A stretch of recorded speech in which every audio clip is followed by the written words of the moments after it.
네, 말 많은 물고기. 자폐 아이들의 폭력에 대한 이야기. 이제 지난번에 했었는데, 요거를 몇 가지 이제 편집을 요청하시는 분이 있어서 제가 이제 하려고 했었는데, 사실, 제가 편집할 수 있는 부분이라고는 앞에 이제 시작하기 전에 잘라서 없애고, 또 중간에 가끔 이제 사람이 찾아온다든가 뭐 이래가지고 중간에 이제 끊었다가 하면은 그런데 잘라서 붙이고 뭐 이 정도는 가능한데, 다른 부분을 제가 편집을 하기가 굉장히 어렵습니다. 제가 편집을 전문으로 하는 사람도 아니고, 또 이 영상을 만들면서 편집까지 이렇게 시간을 보낼 만큼 그렇게 이제 시간이 되질 않기 때문에, 그래서 편집을 따로 하지를 않고 오히려 이제 영상을 차라리 하나를 다시 만드는 게 좀 더 빠르고 편해서 제가 이제 영상을 다시 만듭니다. 자, 어쨌든 자폐 아이들의 폭력에 대한 이야기를 시작하기 전에, 제가 이제 이 영상을 다시 녹화를 하는 요 시기가 한국으로 따지면은 대통령 선거 바로 전날이죠. 그날 밤이 될 것 같은데, 이 시간은 이미 12시가 넘었으니까 대통령 선거하는 날이겠네요. 예, 이제 날이 밝으면은 한국은 대통령 선거를 하겠는데, 제가 이 시점에서 한 가지 재밌는 뉴스를 접했어요. 그게 뭐냐면은, 요게 이제 뒤에 폭력이나 이런 교육으로 다 연결이 돼서 제가 이 이야기로 시작을 하는 건데, 그 내용이 뭐냐면은 이 지난 정권, 그러니까 이제 있을 때 어떤 사회단체가, 이게 뭐 정권하고 뭐 연결됐다는 식으로 이야기가 나오는 것 같기도 한데, 뭐 그 내용은 정확하게 나온 내용이 없기 때문에 제가 뭐 짐작은 가지만은 그거를 얘기를 할 수는 없지만, 어쨌든 예전 이제 이승만과 박정희의 그런 어떤 업적을 중시하는 단체들이 아이들을 세뇌, 사상교육을 시켰다라고 하는 그런 이야기가 있더라고요. 그래서 사상교육이라고 하는 거를 이렇게 생각을 해보면은, 왜 그런 거 있잖아요. 아이들에게 예를 들어서 이제 뭐 이런 게 있다 그러면 이게 맞다, 이거는 뭐 이 사람들이 한 얘기는 굉장히 훌륭하고, 그런데 역사가 이걸 잘못 평가한다, 뭐 이런 식으로 이야기를 하는 거잖아요. 그래서 그거를 보면서 이제 제가 거기 기사에 딸린 그런 내용들을 이제 같이 들어보니까 하는 말이, 이제 학부모들이 뭐 뿔났다, 또 뭐 사회가 뭐 이런 교육을 요즘 같은 시대에 시켜서 어떻게 하느냐라는 식으로 이제 이야기를 많이들 하고 있는 것 같은데, 사실 여러분들 이 생각은 한번 해보셔야 돼요. 사상교육이라는 데, 제가 어렸을 때 저희 때는 국민학교죠. 국민학교를 다닐 때 어떻게 했냐면, 공산당은 나쁘고 싫어요, 그거 표 만들어서 하게 하고, 뭐 불이웃 돕는다고 집에서 쌀 가져와서 이제 뭐 나누기도 하고, 이런 시절이었는데, 그 시절에 쌀을 가져왔을 때 뭐 안 가져오면 교실에서 선생님들이 못 낸 사람, 학생들 공개적으로 좀 비난하는 경우도 있고, 뭐 저희 집도 그렇게 넉넉한 편은 아니었지만 쌀을 가져오라니까 그런 거는 또 꼬박꼬박 가져가라고 봉투가 이렇게 한 사람당 줬었던 걸로 기억하는데, 편지봉투였나? 뭐 아무튼. 근데 지금 생각을 해보면요, 사상교육을 어렸을 때 많이 시킨다 하더라도 사람들이 머리가 커가면서 자기의 생각이 있기 시작하면 자기만의 그런 어떤 사고를 통해서 세상을 바라보게 되거든요. 그러니까 사실 어린아이들에게 사상교육을 시켰다 안 시켰다는 큰 문제가 될 가능성이 저는 적다고 봐요. 그 아이들이 자라서 진짜 배운 대로 그렇게 하느냐. 북한을 봐도, 북한만 해도 탈출하는 사람들이 생기는 이유가 뭐겠어요? 아무리 사상교육을 받아도 나의 생각과 다름을 접하는 순간 완전히 바뀔 수가 있는 게 이제 생각이기 때문에, 그런 것들은 저는 뭐 큰 걱정은 아니라고 봅니다. 예전에 이제 조지 오웰의 1984가라고 하는 책에서 이제 제가 기억하기로는, 정확하게 제가 그 내용은 기억이 잘 안 나지만 끝부분에 이제 그런 건 있었어요. 그게 뭐냐면, 하도 반체제 인사였는데 이 사람을 그냥 죽인 게 아니라 이 체제를 찬양하면서, 야, 이 체제가 정말로 진짜 이 세상의 천국과 같은 그런 그 현실 속의 천국과 같은 그런 체제구나를 인정하게 세뇌를 시킨 다음에 죽인다, 이런 그 책이었던 걸로 기억하는데, 그런 것처럼 세뇌라고 하는 게 성인이 돼서 벌어지는 세뇌가 굉장히 더 크지, 어린 아이들 같은 경우에는 세상을 살아가면서 부딪힐 것들이 굉장히 많기 때문에 굉장히 다양한 그런 사고, 생각 같은 거를 이제 가지게 되거든요. 그러면은 제가 이제 그런 거는 문제가 안 된다 라고 이야기를 하느냐? 그건 아닙니다. 왜냐? 아이들에게 하나의 사고에 집중하게 함으로써, 그러니까 이런 이런 생각을 주입을 하는 시간 동안에 벌어지는 일이 뭐냐? 아이들로서는 그 다양성을 접해서 아이들의 사고가 자랄 수 있는 길을 막아놨기 때문에 시간이 좀 많이 늦춰진다는 거예요. 그리고 사고가 막힌 어린이들이 예전에 이제 어떤 일이 벌어지냐면, 자기의 사고를 밖에 나가서 주장을 할 때, 그 사고를 외칠 때, 그러니까 이게 이제 저희 어렸을 때 그 학교 다니면서 들었던 이야기 중에 가장 많은 게, 이승복 어린이의 나는 공산당이 싫어요 그랬다가 뭐 그 공비들에게 입이 찢어져서 죽었다, 뭐 입이 찢겨지고 뭐 이래가면서 그 폭력당해서 죽었다, 이 이야기가 이승복 어린이라고 하는, 그게 뭐 만들어진 이야기인지 진짜 있었던 이야기인지 요즘은 그 내용 자체를 신뢰성이 없다는 식으로 이야기를 했는데, 어쨌든 만들어지든 어쨌든 그런 일들이 벌어질 수밖에 없다는 거예요. 그러니까 여러분들 한번 보세요. 집에서 가면은 요즘 같은 이제 그 대통령 선거라고 하는 그 시기에 어떤 일이 벌어지냐면, 뭐 가족들끼리도 싸우죠. 얘는 범죄자다, 아니다, 얘는 누명을 뒤집어 쓴 거고, 이걸 범죄 프레임으로 만든 애들이다, 얘네가 진짜 나쁜 놈들이다, 이러면서 이제 서로 그 가족들 간에도 갈등이 생기잖아요. 그죠? 그러니까 이게 뭐냐면은, 하나의 지식은 항상 옳다 그르다가 정해져 있는 상태에서 그 지식을 가지고 접근하니까 어떻게 되냐면은, 그 지식을 받아들인 쪽과 받아들이지 않는 쪽, 그리고 그런 그 의견이 다른 쪽들이 충돌이 벌어질 수밖에 없어요. 그러니까 여러분들 이제 지금 한번 학교에서 벌어지는 일, 특히 이제 자폐 아이들 얘기는 제가 좀 이따가 이제 연결해서 할 텐데, 일반적인 아이들의 그런 어떤 그 학교 생활을 보면, 학교에서 왜 교사들의 권위가 떨어졌다 그러고 학생들이 교사에게 폭력을 가한 그런 뉴스도 최근에 제가 한 2번 이상을 본 것 같은데, 그런 걸 보면서 이게 뭐 진짜 이 사회가 어디로 가는지 모르겠다. 그리고 어떤 사람들은 이게 뭐 정교조라는 단체가 있나 보더라고요. 그 교사들 무슨 어떤 그 노동조합 같은 것 같던데, 그런 단체가 이 교육을 망쳐놨기 때문에 이렇다. 그래서 아이들은 체벌을 가하고, 또 그런 걸로 적당한 체벌과 혼을 내가면서 가르쳐야지 제대로 큰다라고 하는 그런 사람들이 있단 말이에요. 근데 제가 어렸을 때도 그런 얘기 많이 들었어요.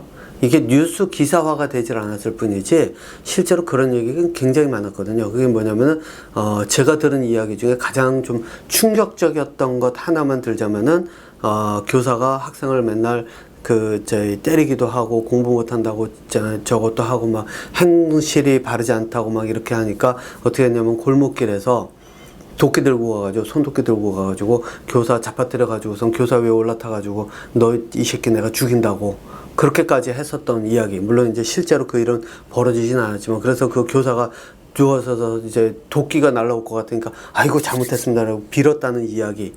저는 이런 이야기도 들었어요. 근데 이런 비슷한 이야기가 그 정도로 심하진 않지만, 학생들 사이에서 뒤에 가가지고 그 교사들 뒤에서 뒷담화하면서 욕하고, 뭐 언젠가 쟤를 내가 응징하겠다, 뭐 이런 이야기는 수도 없이 나왔던 이야기예요.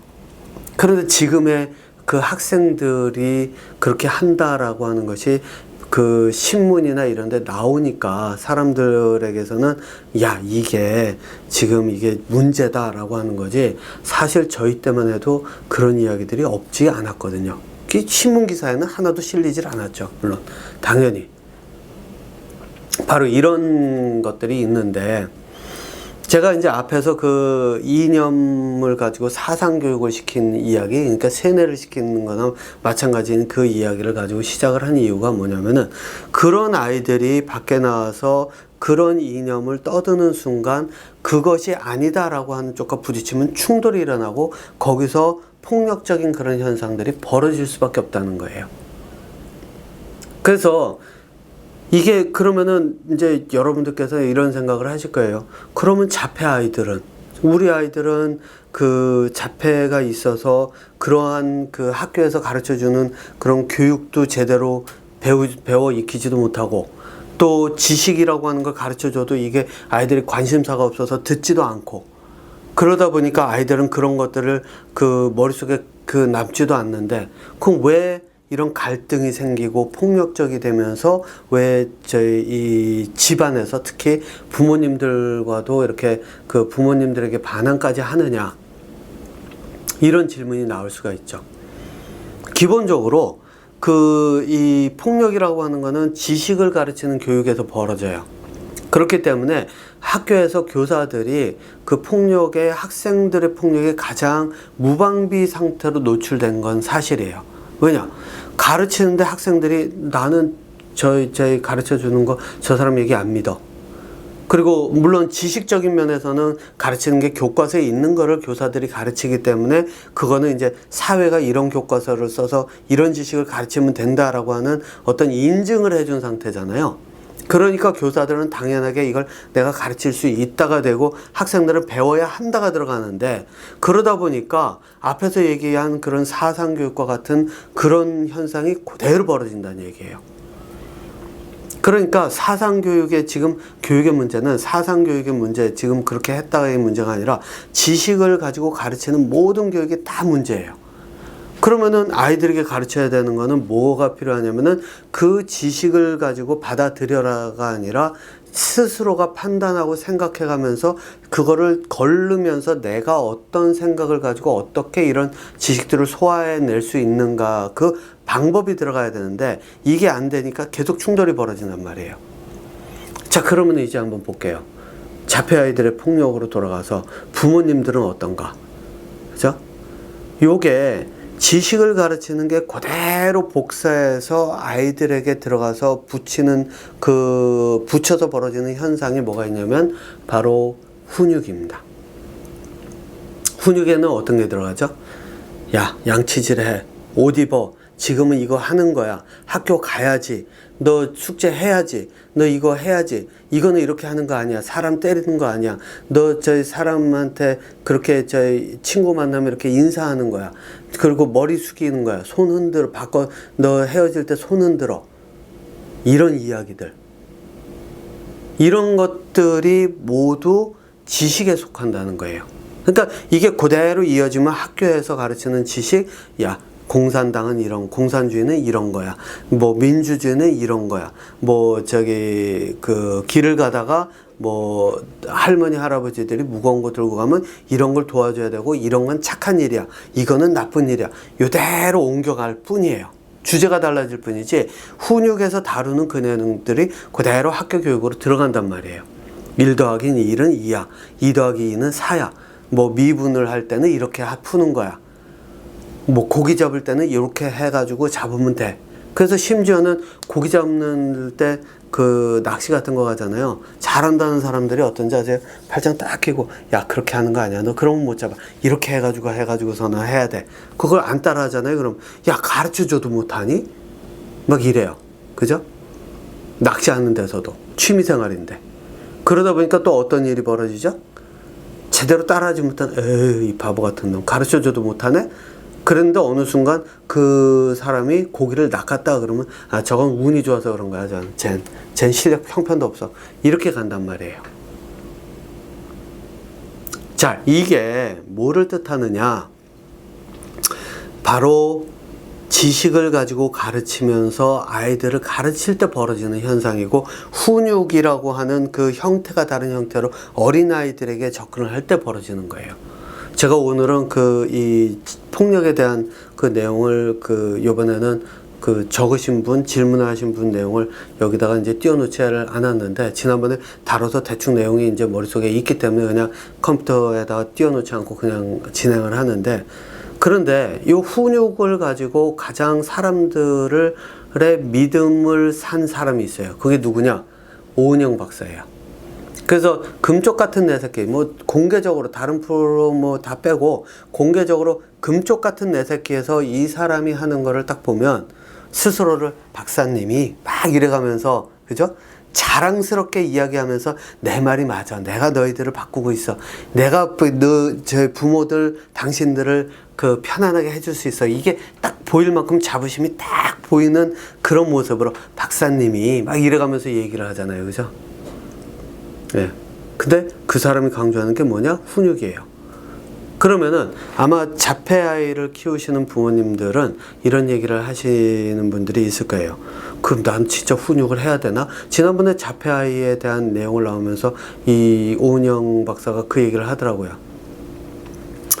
뭐 저는 박사라고 하는 타이틀을 잘 쓰지를 않습니다. 사람들이 이야기할 때 그냥 이름에다 님자를 붙이지. 왜냐하면 박사라고 하는 거는 그 사람이 가진 퀄리티를 보여주는 것처럼 보이지만, 저도 이제 박사 학위가 있지만 저는 이제 그 실제로 사람들이 뭐 저를 박사라고 부르는 거는 저는 뭐 맞거나 그러진 않아요. 근데 이제 그 수업 들으시는 분이건 이제 저랑 그 이야기를 하시는 분들이 어떻게 호칭을 하면 좋을까요? 그러면 저는 그냥 민동필 이름의 끝에 님자를 붙이든 아니면 동필님 정도로 하든 그렇게 뭐 C자를 붙이든 그 정도에서 끝을 내자라고 이야기를 하는데, 왜냐면 박사는 받은 거예요. 그죠? 제가 나름대로 뭔가를 한 게 아니라 훈련을 받아서 잘 훈련받은 상태에서 그거를 할 수 있다고 인정을 받은 정도의 그 수준의 그거지, 그것이 뭐 제 자신을 대변해 주거나 직책이 저를 대변해 준다던가 뭐 이런 게 아니거든요. 그러니까 뭐 보통은 이제 대통령이라는 사람들의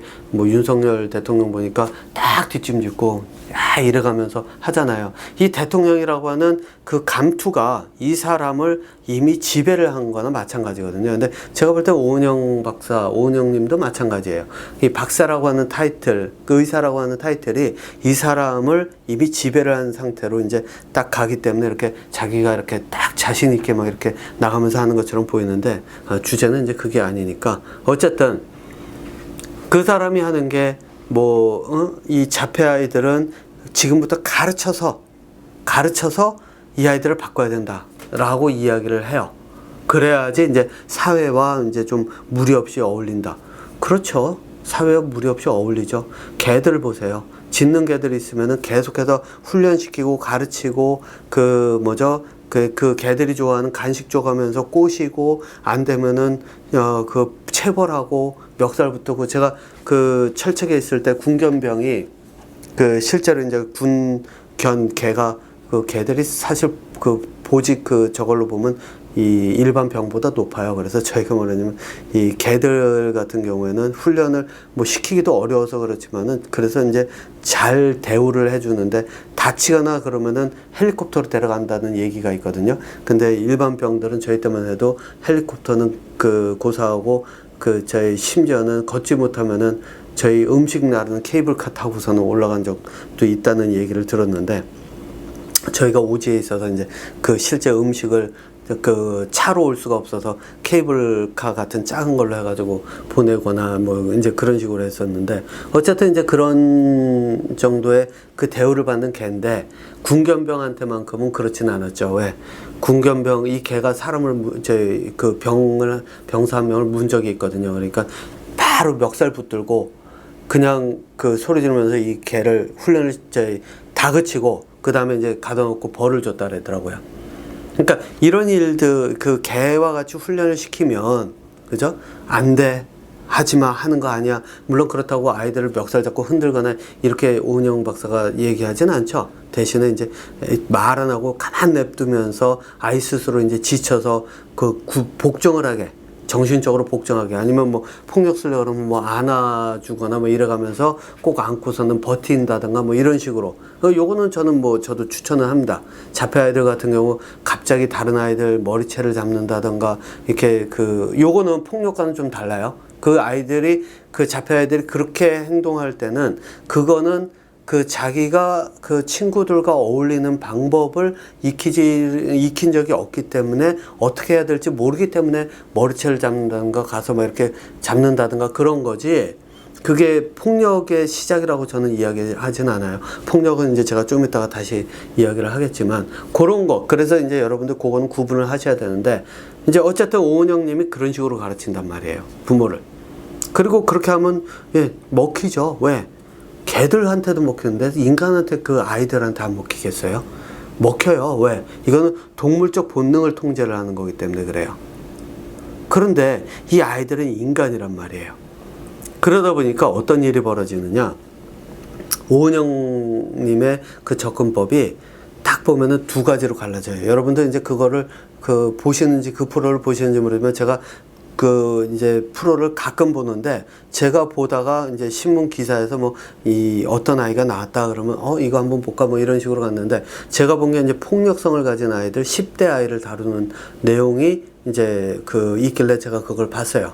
그걸 봤더니 어린아이를 대하는 것과 어린아이가 폭력성을 보이는 것과 10대 아이가 이미 덩치가 커서 부모가 힘으로 감당을 못하는 10대 아이를 대하는 것이 완전히 극과 극으로 갈라져요. 요거는 한번 여러분들도 한번 보세요. 그게 어떻게 되냐면 어린아이들은 훈육을 통해서 가르쳐가면서 너 이렇게 가면은 경찰서도 갈 수 있고 이래서 너 이러면 안 돼. 그러니까 그러면서 이제 아이를 좀 겁두줘가면서 이렇게 가르치죠. 네, 가르치고 10대 아이는 벌써 13살, 4살만 넘어가도 아이들이 경찰서 가는 걸 두려워할까요? 집에서 쫓겨나는 걸 두려워할까요? 안 해요.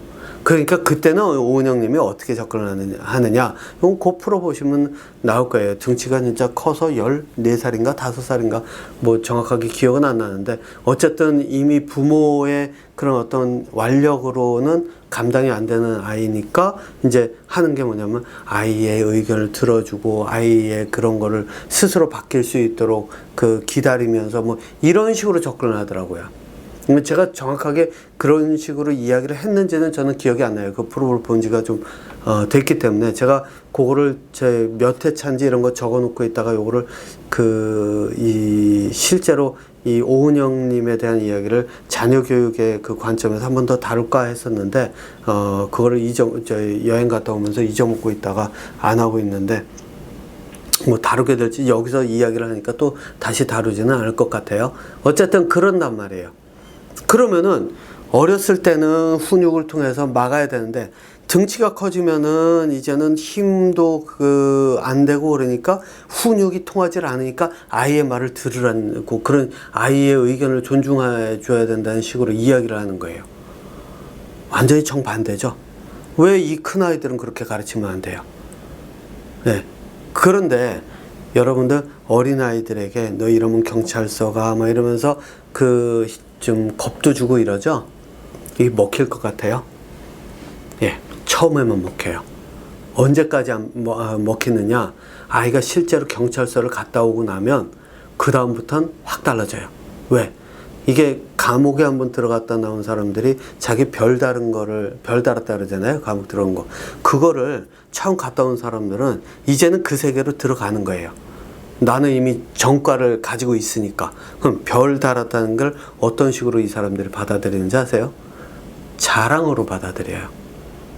예, 제가 만났던 그 폭력성이 심했던 아이, 지금은 이제 폭력성이 많이 없어지고 이제 자기의 그 화나는 거를 풀 수 있고, 그래서 가정에서도 이제 폭력 안 하고 학교에서도 폭력적이지 않다라는 이야기를 지금 벌써 한 1년 가까이 돼가네요. 그 아이가 작년 여름에 이제 저랑 한 달 정도 있었으니까. 근데 이제 아직까지는 이제 그런 폭력성이 이렇게 다시 되돌아왔다는 이야기가 없는데, 왜냐하면 이 아이는 스스로 생각을 통해서 폭력을 행사한다는 게 무엇인지에 대한 그 개념을 이제 제가 계속 심어주면서 이렇게 했었으니까, 스스로 생각을 하게, 제가 하는 게 이제 그런 거니까요. 스스로 생각을 하도록 해가지고 실제로 이제 그거를 어느 정도 깨달았었다라고 이제 저는 생각은 해요. 다만 이제 주변에서 어떻게 하느냐에 따라서 폭력성이 다시 돌아올 가능성이 없지는 않겠지만요. 근데 아직까지는 이제 그런 얘기를 못 들었는데, 그 아이가 그랬어요. 자기 그 경찰서 갔다 왔다는 이야기를 자랑스럽게 얘기해요. 그리고 나중에 가서 어떻게 하느냐? 자기가 폭력 저지르고 막 이렇게 하고 나서 경찰서를 자기 발로도 갔대요. 스스로가. 그래서 가서 해가지고 가가지고서는 저희 가족들한테 이러한 일을 했습니다. 저 벌 주세요. 훈박 조치됐대요. 네. 그 부모님들하고 얘기하고 그냥 돌아가라는 식으로 그렇게 돼가지고 이 아이는 그래서 자기 경찰서 가도 돼요? 감옥 가도 돼요? 이렇게 얘기를 하는 거예요. 그러면은 이 아이들은 나중에 어떻게 할 거예요? 감당이 안 돼요. 예. 자, 그러면은 이러한 폭력성이 어디서 시작되느냐? 이제 그걸로 내려가면 일단은 그 본능에서부터 시작이 됩니다. 폭력은 기본적으로 모든 인간이 어느 정도는 가지고 태어나요. 그럼 이걸 왜 가지고 태어나느냐? 그거는 동물들의 세계를 보면 알아요. 동물들의 세계는 내가 다른 개체를 힘으로 누르건 싸움으로 누르건 아니면 여기에도 동물들도 머리가 굉장히 똘똘한 경우가 많아요. 그게 뭐냐면은 요거는 다큐멘터리에서 제가 봤는데 그 내셔널 지오그래피 다큐멘터리였던 걸로 기억해요. 아마 여러분들께서도 보신 적이 있는 분들이 있지 않을까 싶은데 이게 뭐냐면 요거는 소들의 싸움이었어요. 물소였나? 예, 소들의 싸움이었는데 뭐였냐면은 우두머리를 자리를 놓고 이제 경쟁을 붙이는데 이게 수컷들이 이제 힘이 생기기 시작하면 이게 호르몬이 이 남자아이들이 그 자라면서 호르몬이 이렇게 자꾸 올라가기 시작하면 폭력적인 게 좀 더 많이 나타날 수밖에 없고 집에서 반항적일 수밖에 없는 그런 것들이 이 호르몬 작용이라 그러잖아요. 이게 동물적 본능이에요. 그래서 젊은 아이들일수록 그 이 성적인 그런 어떤 그 징후가 바뀌기 시작하면서 얘네들은 도전과 그 이 두려움 없이 죽음도 불사하고 그 덤빈단 말이에요. 이게 이제 군 생활을 할 때 젊은 사람들이 그 전쟁터에 나가가지고 물불 안 가리고 싸울 수 있는 원동력도 되지만 이게 이제 그 죽음을 빨리 접하게 만드는 또 하나의 그런 요소가 되기도 하죠. 근데 보통 권력자들은 이제 그런 거를 이용을 해서 젊은 사람들을 전쟁터로 내보내면 확률이 높으니까 그걸 통해서 이제 권력을 유지하거나 전쟁을 통해서 다른 데를 정복하거나 이것들이 되는데 그러니까 머리가 있는 사람들은 항상 전쟁터에 앞장서진 않아요. 뭐 관우 장비 시절에나 그랬을지 몰라도. 자, 그런데 이 아이들, 이 소의 경우에 어떻게 했냐면은 젊은 애들이 이제 그렇게 힘이 막 생기기 시작하면 도전을 한단 말이에요. 그래서 우두머리하고 부딪혔어요. 얘가 졌어요. 힘이 딸려서. 등치도 조금 작고. 그랬는데 우두머리가 이 젊은 놈하고 싸우는 동안 힘이 빠진 거를 옆에서 권력의 두 번째 서열에 있는 소가 그 다음에 바로 어떻게 하냐면 얘가 젊은 애가 이제 저희 우두머리랑 져가지고 복종을 하면서 지나가니까 이제 이 순위에 있던 애가 바로 우두머리랑 다시 붙어요. 왜? 힘이 빠진 걸 봤으니까. 기회다. 그래서 결국 우두머리는 힘이 빠진 상태에서 또 다른 상대를 대하다 보니까 힘이 딸려서 더 이상 버티질 못하고 결국 무리해서 쫓겨나고 이게 새로운 우두머리로 올라서는 그 장면이 이제 다큐멘터리에 걸렸었는데 이거는 인간도 가지고 태어나는 본능이에요. 이 인간이 가지고 태어나면서 어떻게 하느냐? 학교에서 이게 학교 폭력이 여기서 시작되죠. 학교에서 다른 친구들을 억누름으로써 내가 돋보이는 거예요. 그런데 요게 여러분들 이렇게 딱 얘기 들어보시면은 이게 동물의 그런 어떤 싸움은 실제 힘과 힘이지만 인간 사회에서도 요 일이 그대로 벌어진다는 게 딱 한번 이 생각이 한번 드시나요? 이게 어떤 때 하냐면 권력이 있는 사람과 권력이 없는 사람이 싸울 때 권력이 있는 사람을 보통은 함께 가는 경우도 있지만 보통은 어떻게 하냐면 권력이 좀 적은 사람이 이 우두머리를 치고 올라가서 얘를 죽인 상태로 밟고 올라가요. 이게 이제 보통 왕권을 놓고 싸운다던가 또 권력 체계 내에서 피라미드 안에서 놓고 싸운다던가 이게 들어가잖아요. 요즘 대통령 선거는 민주주의적인 걸로 뽑는다. 그래가지고 사람들이 투표를 해서 뽑지만 실제로 그 밑으로 들어가서 조직들이 있는, 예를 들면 검사의 사회라든가 그 이런 사회들 있잖아요. 그런 사회들을 보면 피라미드 구조에 딱 들어가가지고 거기서 이제 서로 그 어떻게 하면 올라갈 수 있을까에 대한 그 싸움이 벌어지잖아요.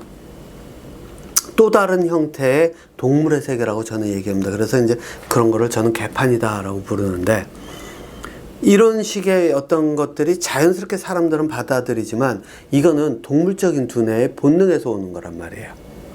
자, 그러면은 요거를 그대로 집으로 가져와 볼게요. 그럼 집에 오면은 이제 그 권력의 서열이 어떻게 되죠? 예를 들면 엄마 아빠가 동등하다고 이제 볼게요. 예, 보통은 가장이다 그래가지고 이게 유교 사상에서 아빠가 좀 더 그 권력이 높은 쪽으로 이렇게 만들어 놓다 보니까 여자들의 권력 그 위치가 오히려 낮아진 상태지만, 저는 이걸 갖다가 놓고 볼게요. 왜냐면 사실상 이 자체가 사람을 무시하는 거고 평등이라고 하는 것을 다른 사람은 존중하지 않는 거기 때문에, 이거는 이제 동물의 세계이기 때문에 저는 인간의 세계로 이제 불러오기 위해서 일단 권력 서열을 둘로만 나눌게요. 부모님들과 아이들. 그러면 다 집에서 이제 여러분들께서 요거는 제가 이제 끝에서 그 방법을 제안을 좀 더 드리겠지만, 일단 먼저 팁을 하나 드린다면 요거를 여러분들께서 이제 이 종이 집에 아니면은 이런 그 보드 있으면, 보드 말고 노트를 쓰시는 게 오히려 낫겠네요. 노트가 있으면 거기다가 쭉 적어 보세요. 뭐를 적느냐?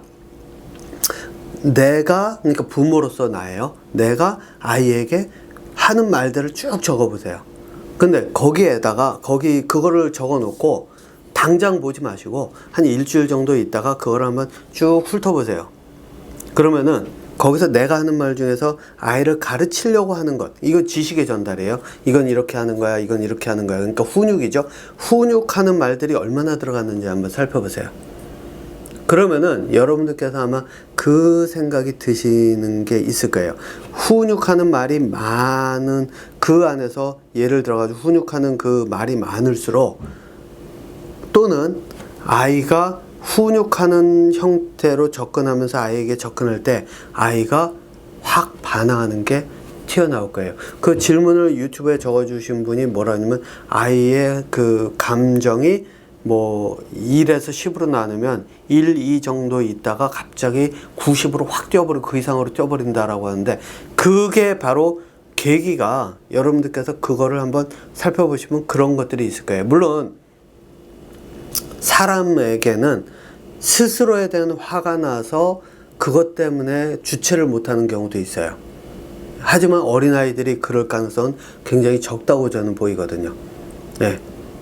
그러니까 요거를 이제 여러 가지 경우가 있지만 여러분들께서 이제 그거를 구분을 좀 하셔야 돼요. 아이의 본능적인 충족이 안 될 때, 제가 이제 이 본능에 대한 것과 두뇌 발달에 대한 거는 이 영상을 제가 오늘 올릴지는 모르겠지만 사실 오늘 올릴 수가 없겠네요. 왜냐면 오늘 저녁에 이제 첫 수업이 시작이 되니까 그 수업에서 이제 그 자세하게 다루면서 언어 발달 과정과 왜 자폐 아이들은 언어 발달이 안 되고 그러면 어떤 식으로 방법을 접근해야 되고, 이 원론에서 보는 이 접근 방법이나 이런 것들, 그리고 행동이나 폭력에 대한 그거를 어떤 식으로 접근할지, 이런 것들을 좀 이론과 함께 구체적으로 다룰 내용은 사실 그 수업에서 다루기 때문에 제가 여기서 다루기는 좀 어렵습니다.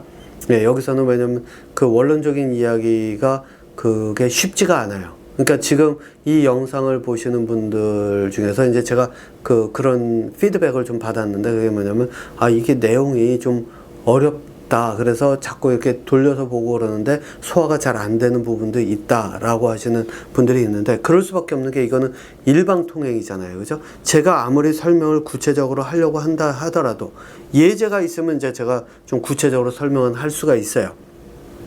예를 들어서 오늘 아이랑 이러이러한 일이 있었고 이런 과정이 있었는데 이러이러할 때 아이가 이렇게 반응하면서 좀 화를 내면서 이렇게 하더라. 이런 구체적인 내용, 상황에 대한, 그러니까 상황을 좀 더 구체적으로 적어 놓은 것들이나 이런 것들이 있으면 그걸 가지고 이제 좀 더 구체적으로 들어가면서 다룰 수가 있는데, 그렇지 않으면 이렇게 영상을 만들 때는 제가 일방적으로 들어가는 거거든요. 그러니까 제가 아무리 구체적으로 설명을 한다 하더라도 그 부분에 들어가서는 이 실제 원론적인 그 내용의 이유라든가 그 설명이 들어가려고 그러면 실제로 그 들으시는 분들의 피드백을 받아가면서 그거를 채워가야지 설명이 충분히 되고 그래야지 이해가 충분히 될 수가 있는데, 이 영상에서는 그렇게 하지 못하잖아요. 이게 뭐 그 실시간 방송도 아니고, 또 실시간 방송을 한다 하더라도 거기서 이제 뭐 댓글을 달기 시작하시면은 그 댓글을 제가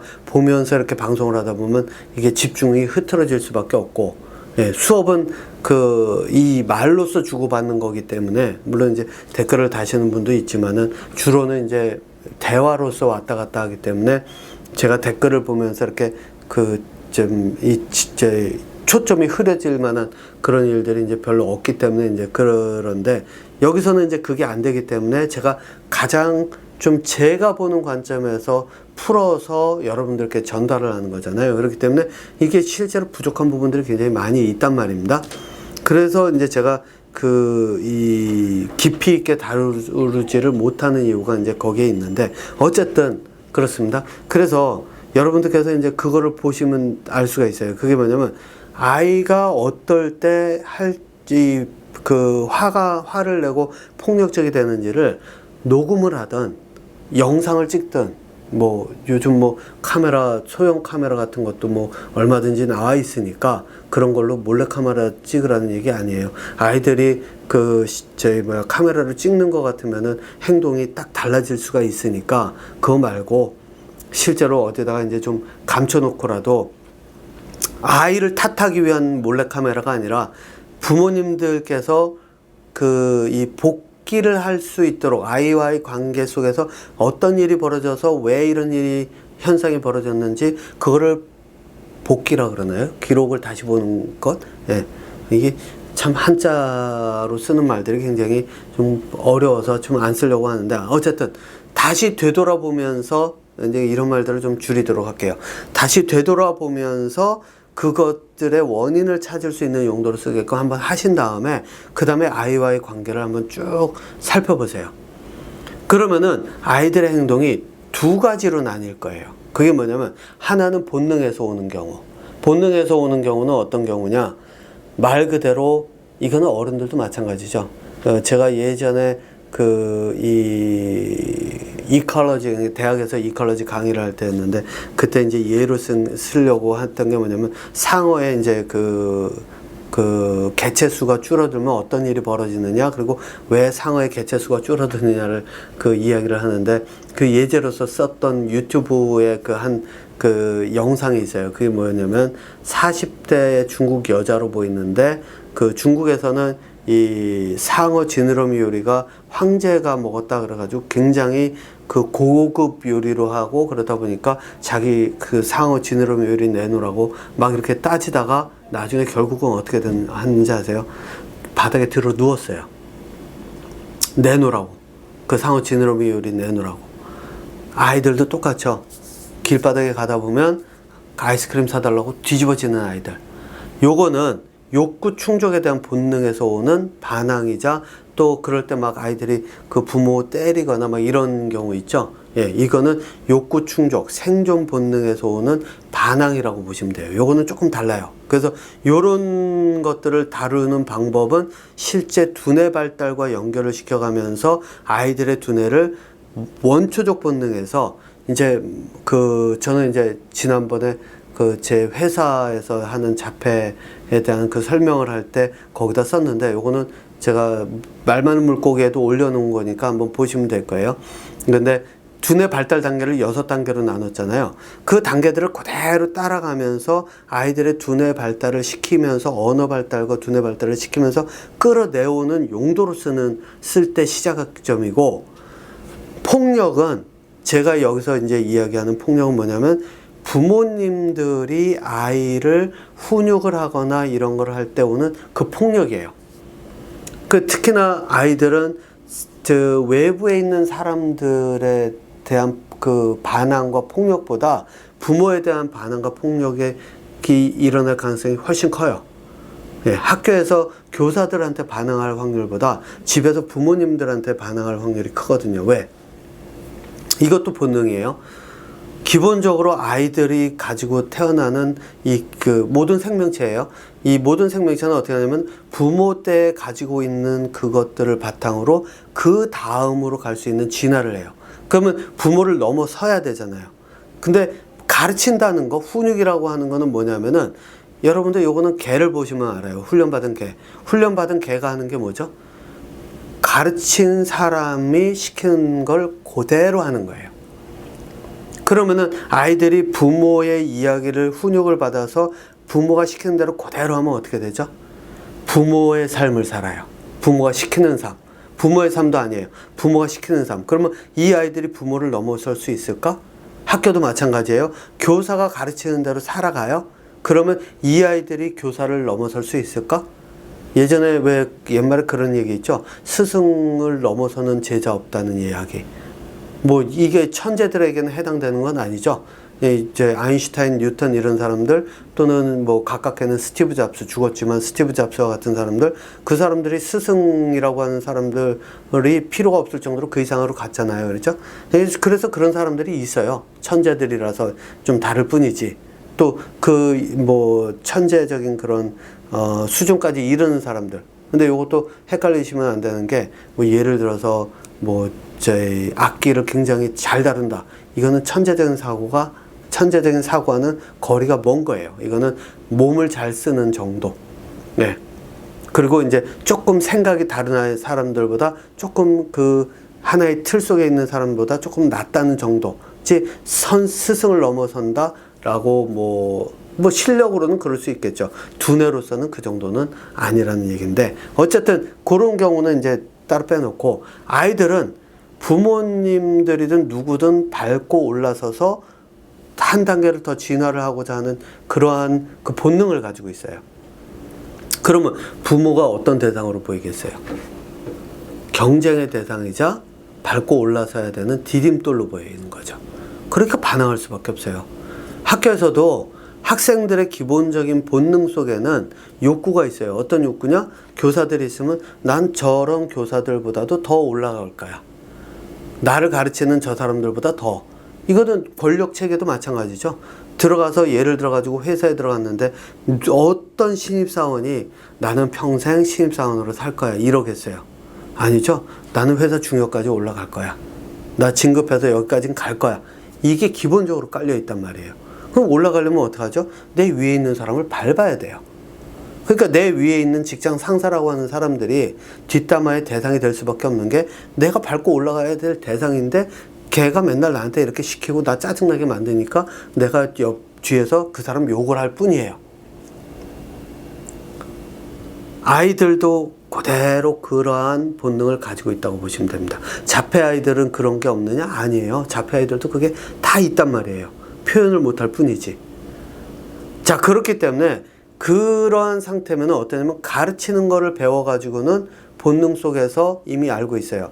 가르쳐 주는 걸 배워봐야 이 사람들 밑에서 맨날 이 사람들 그늘을 벗어나지 못한다.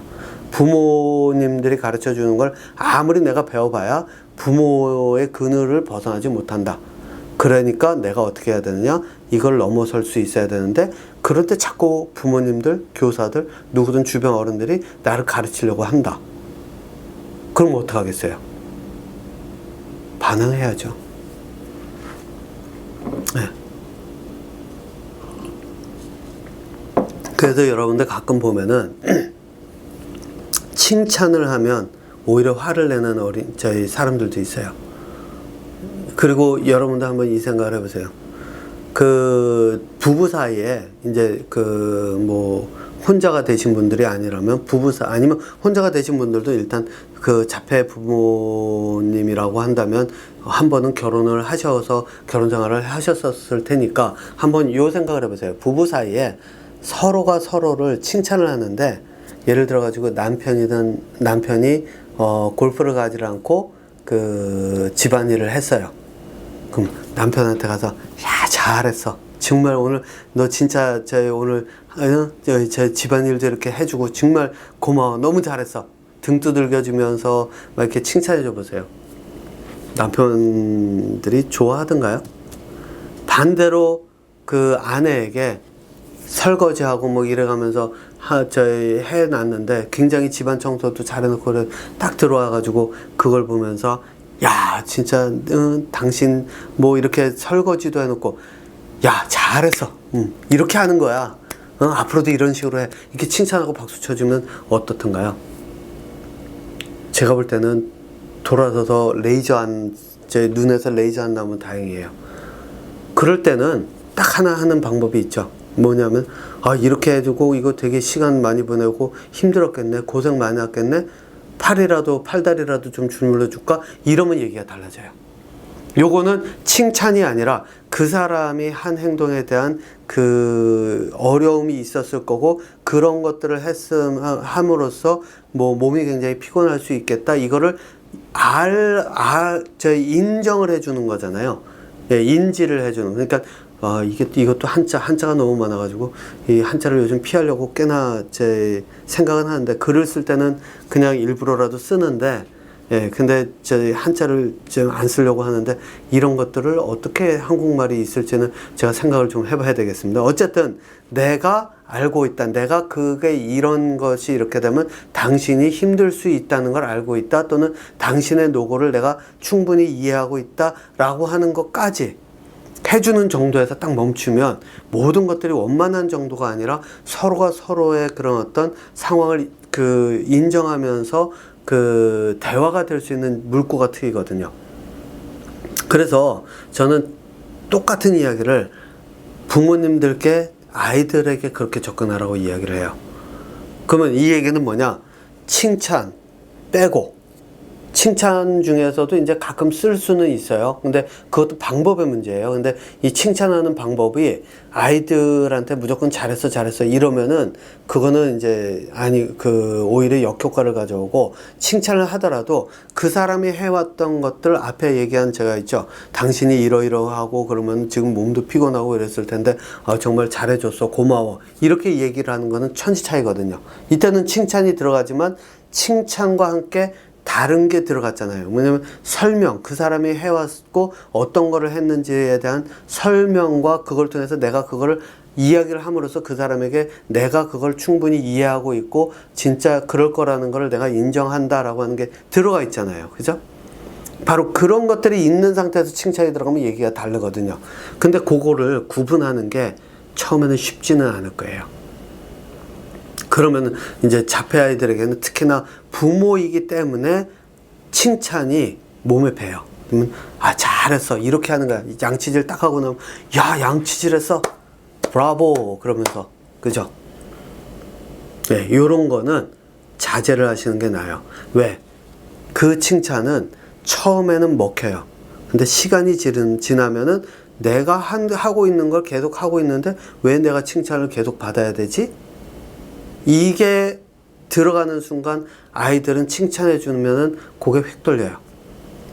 예, 그래서 이런 칭찬 빼고 훈육 이거는 칭찬은 그나마 괜찮아요. 왜? 아이들에게 다시 한번 해볼 수 있는 한두 번 정도는 더 해볼 수 있는 그런 어떤 계기가 되니까요. 그런데 훈육은 이거는 독이에요. 특히 언어가 안 되고 자기 의사 표현이 안 되기 때문에 정확하게 의사소통이 되기가 어려운 아이들에게 이 훈육으로 접근을 한다? 이건 진짜 독이에요. 네. 요즘 보니까는 어느 연구원 팀에서 AI를 써가지고 아이들과 의사소통하는 길을 조금 열어주고 있다. 이제 좀 더 정확하게 의사소통이 가능하게 하는 도구가 나왔다라고 이야기를 하는 신문 기사를 봤는데 어떤 방법을 쓰든 의사소통이 되는 상태에서 훈육이 들어가면 그나마 나아요. 요거는 일반 아이들이에요. 근데 저는 뭐라고 얘기하느냐, 그렇게 훈육을 하면 아이들은 잘 훈련받은 개가 돼요. 두뇌가. 그러면은 스스로 생각하는 게 안 돼요.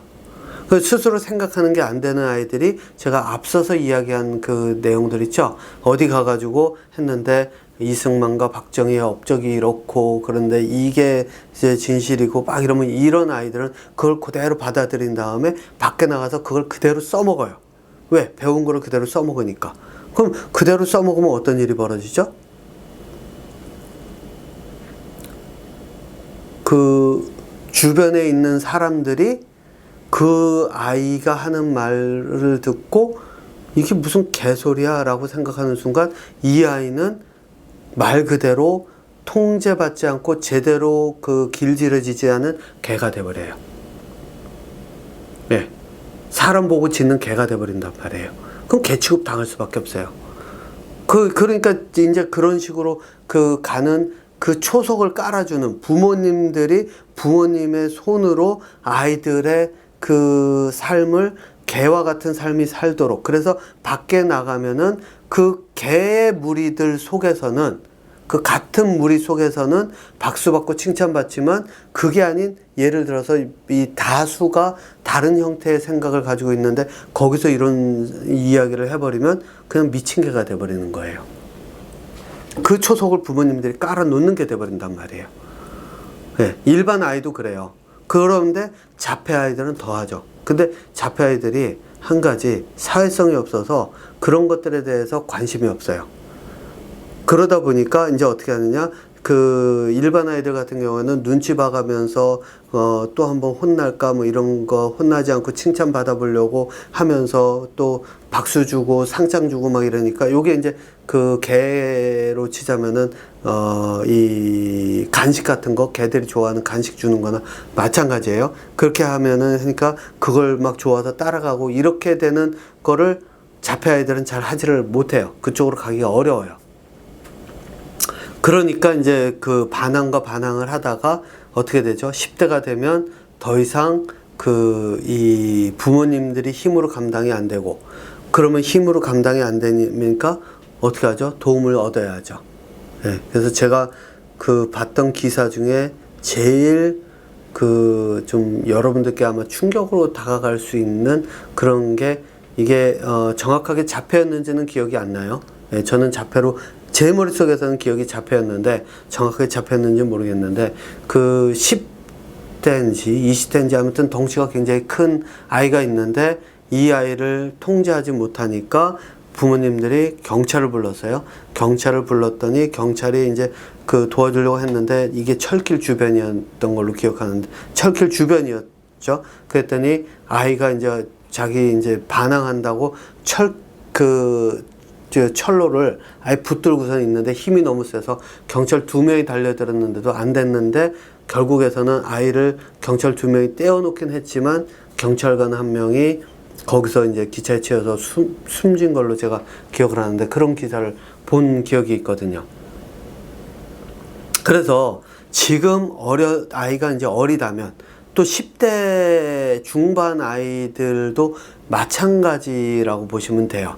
예. 그러니까 시작부터 이제 바꿔야 되는데, 어쨌든 이제 어린아이라면 아이들은 바뀌는 게 굉장히 빠르거든요. 제가 수업을 해보면은 한 2주 정도 안에 그 부모님들이 접근하는 방법이 바뀌면 아이들이 확 달라지는 모습이 보인다라고 하시는 게 있고, 이게 이제 한 6개월 정도에 걸쳐가지고 이렇게 수업 기간 중에 계속 이제 그 부모님들이 접근 방법을 바꾸면은 진짜로 아이들이, 부모님들이 그런 말씀 하세요.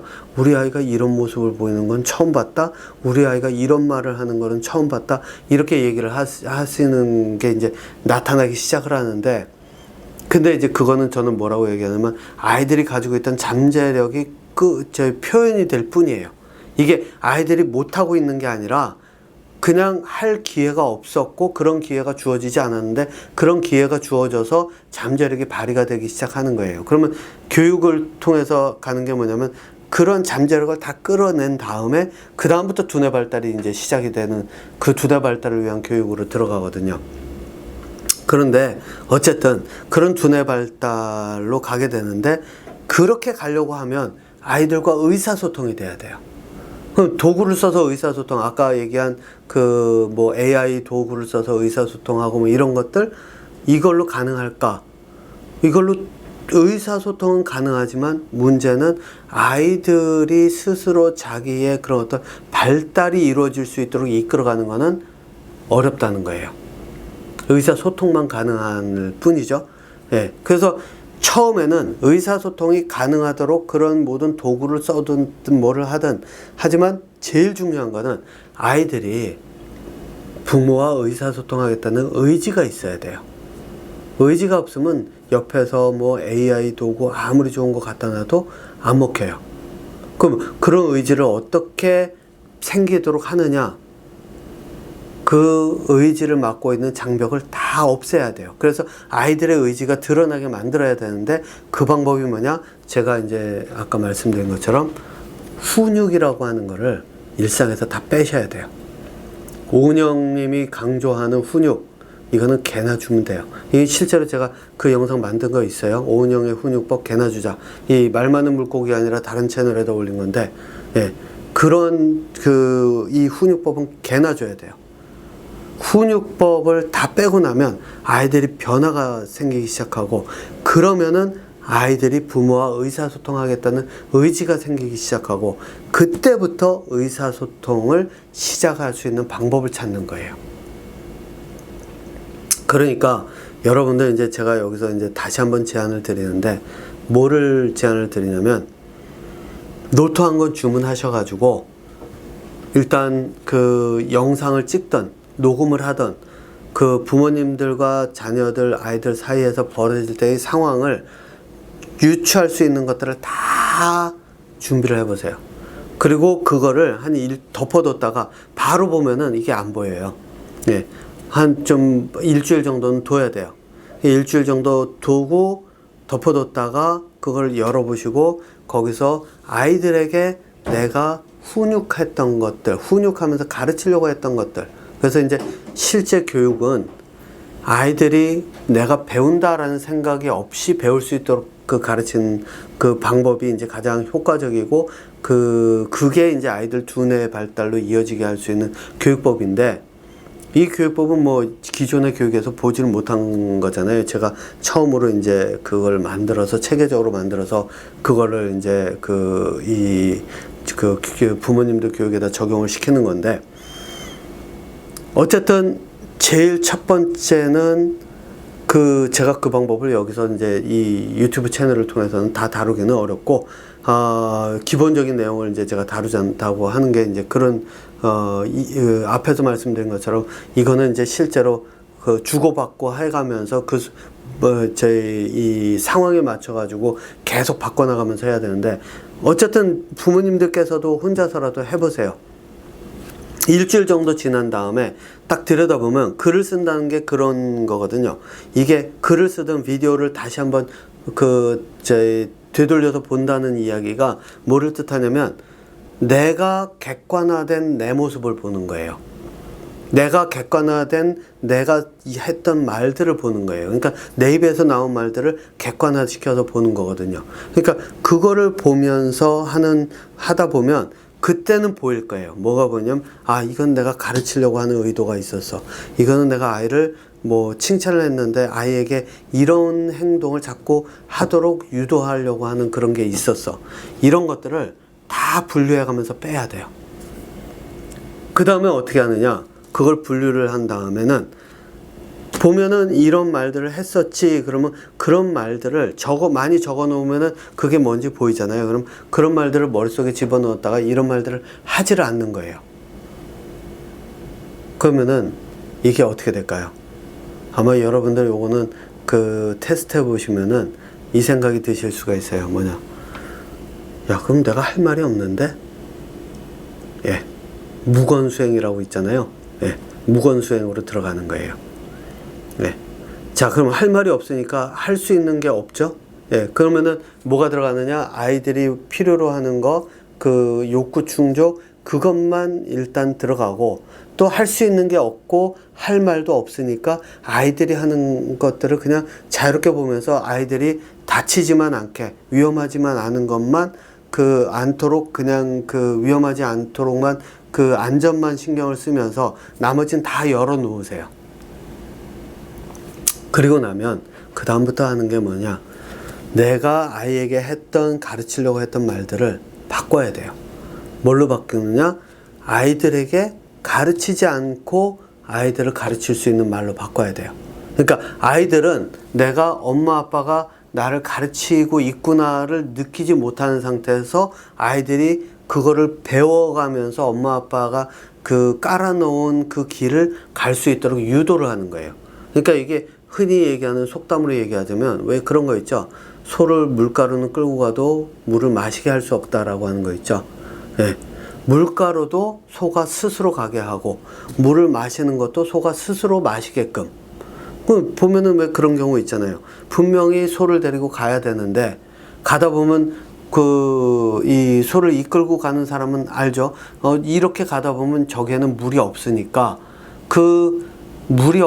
미리 물을 좀 목을 축여 놓고 데려가면 그동안을 견딜 수 있으니까 그 물을 마시게 해야 되는데, 가가지고 소 끌고 가서 물가까지는 갔는데 물을 마시게 못하면 다 소용이 없는 게 되잖아요.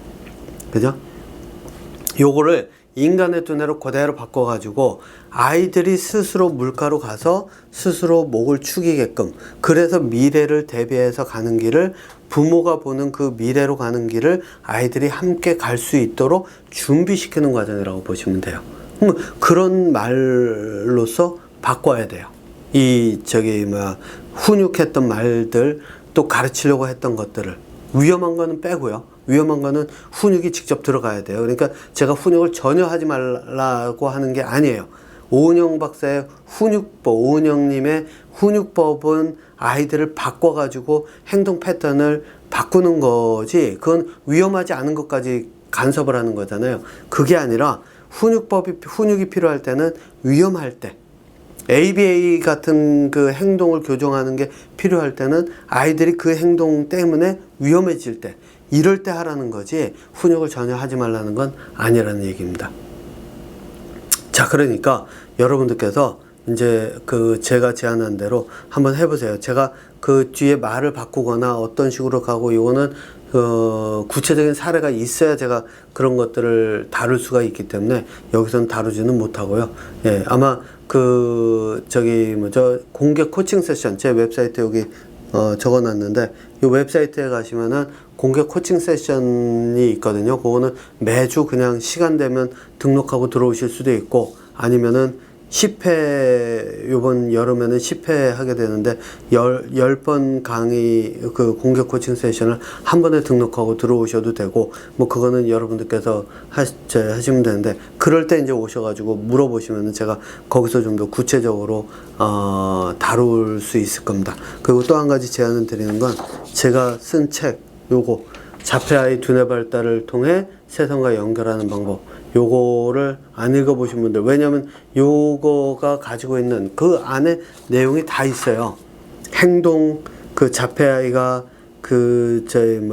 차에서 딱 내리면 뛰어가 가지고서는 식물들 막 이렇게 잡아당기고 어디로 튈지 몰라서 스트레스 받았는데 이 아이들이 어떻게 행동이 바뀌고 이랬던 것들, 요거는 폭력성과는 다른 이야기잖아요. 그래서 그런 행동들이 어떻게 바뀌어 왔는지, 그러면 어떤 식으로 그것이 가능했는지, 이런 내용들이 다 담겨 있고, 예, 그리고 궁극적으로는 요거 말고도 이제 그 두뇌 발달 방법 시리즈, 거기에서 다루는 내용들, 그런 내용들, 그 공부 방법에 대한 내용, 이런 것도 이제 궁극적으로는 다 사용을 하게 되니까 그런 것들을 한번 읽어는 보시라고 제가 제안 드려요. 그리고 두뇌 발달 시리즈 중에 제가 최근에 낸 것 중에 세상에서 가장 읽기 불편한 책이라는 제목으로 해놓은 거, 요게 이제 두 번째 거를 제가 준비해서 또 출간을 하려고 그러는데, 이 내용을 딱 보시면은 아마 이 부모님들께서, 저는 그 책도 제안은 드려요.